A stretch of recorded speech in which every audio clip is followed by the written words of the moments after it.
And I can tell you, it feels fantastic in there. I got this one to try out tonight. And yes, BougeRV, it's a giant air conditioning unit. It's very similar to the Zero Breeze. But I'm gonna try it tonight to see if it's gonna work in 100-degree Texas heat. This is 4,000 BTUs. My Zero Breeze is 2,300. So this is much, much bigger. And if it can work tonight,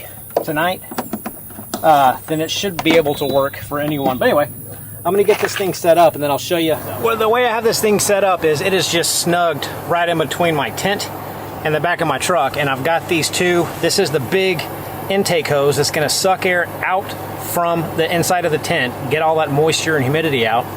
This is gonna be the outtake. This is where the cold air is coming from. I have this thing set right now to 60 degrees, which is the coldest it can get. So I'm gonna get this thing pulled in and kind of get it all situated and get this thing zipped up so we can start seeing how cool this little guy, or big guy, can make this tent. And I can tell you, it feels fantastic in there. Way much better than it does in here. So I think I'm gonna call it a night, gang. I'm gonna crawl up in that tent and get some fresh clothes on, do a little dude wipe bath up there in the privacy of my own rooftop tent. And I'll check back in with you.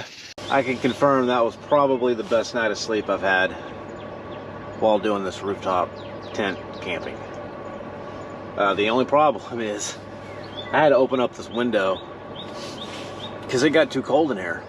And the only thing is there's not like a remote or anything for this AC unit.